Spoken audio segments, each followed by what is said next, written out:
Tonight, some dissent on the deal. At least one GM plant votes down the new contract. We'll see what that means. The heart is conflicted. A new study says drug-coated stents are the way to go for heart patients. We'll have details. And a leap of faith for Citigroup investors. Earnings drop, but the shares go up. How does CEO Chuck Prince plan to keep that faith going? From Bloomberg World Headquarters in New York City, this is Evening Edition on Bloomberg. Hello, everybody. Mike Schneider here. Glad you're there. It's good to have you with us as we get underway for you on this Thursday evening. All right, we move along right now. It has been a couple of years since Hurricane Katrina essentially leveled much of the city of New Orleans and wiped away the old school district. Today, officials continue the rebuilding process of the broken system. Scott Cowan is president of Tulane University. He's also been appointed by the mayor of New Orleans to lead a committee to reform and rebuild the city's failing public school system. And he joins us in the studio tonight, and we do appreciate that. These must be busy times for you, and from the outside looking in, knowing what we know happened to New Orleans, we, I guess, should start by saying, where do things stand now? How bad was it, and how much has been restored? You know, first of all, I've never been more hopeful about the future of New Orleans than I am today. And whenever I say that, people ask, what do you mean by that? I think before Katrina happened, we knew we had questions about the levees. We knew we had a failed public school system. We knew we had issues with crime, and we knew we had issues with neighborhoods. Now we're 2 years after Katrina, and guess what?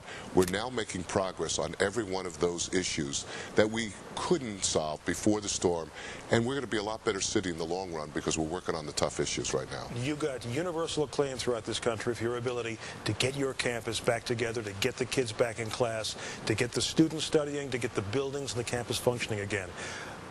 The New Orleans public school system, though, has been in trouble for a long time. How with what's happened there, with the tax base impacted the way it was, where do you go? What do you do? Who's helping the most? Actually, we have the largest experiment in urban education going on right now in New Orleans. We have 81 schools open. Half of those schools are charter schools. That's the largest percentage of charter schools in America. So we're experimenting with a new model of public education in New Orleans, which I think could serve as a model for other cities around the country. It's a work in progress, but as of today, we're really pleased with the progress we're making. When you say charter schools, you're talking about schools that are aimed at kind of specific specialties for students with specific interests? What do you mean by charter schools? A charter school is really an autonomous school where you delegate to the principal a lot of authority and responsibility for running that school. And the charter school actually has its own board. The principal is responsible to that board. So it's really an autonomous school. So it's not like a magnet school. It's a different... It could be. There are certain charters that actually have a theme to them, like arts or music or language. But a charter school is almost like an independent public school, but it's held to strict accountability rules. And every 5 years, they have to be accountable for how they have progressed with student achievement. Are they geographically oriented, or are they open to anybody who wants to go there? We have two kinds of charter schools. Some are what we call open admissions. Anybody can go to it. Others are selective admission schools. We're ultimately going to go to open admissions for all charter schools, but it's going to take us several years to get there, so we have a combination. In terms of where you reach out for help, is the federal government, is your state government doing what's necessary to get you where you need to be? Things are a lot better now than they were a year ago.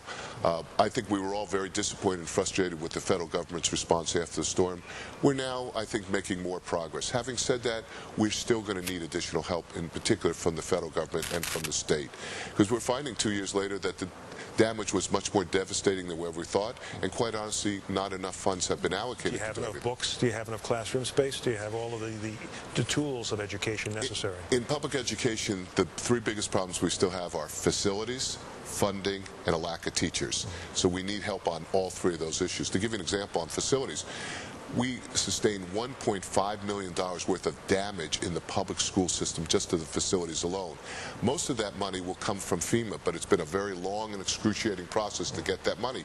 In the meantime, we've had to do a lot of workarounds to get facilities. And your biggest immediate goal right now is? Our business is to make sure that we get as many schools open to cater to all the students who want to be in the school system itself. Only about 10 seconds here. How many kids are in the system now as opposed to before Katrina? 33,000 students are in the public education system now. before Katrina, 65,000. Do you think you'll get back to that number? I don't think we'll be back to 65,000 anytime soon. My guess is that within the next 5 years, that number might build up to about 50,000. But I think it'll be many, many years, if ever, that we get to the 65,000 student mark. And President Cohen, we have to leave it there. We certainly appreciate you coming in, and we wish you all the luck in the world. Thanks very much, Mike. It's President Scott Cohen of Tulane University. We'll be back with more in a moment.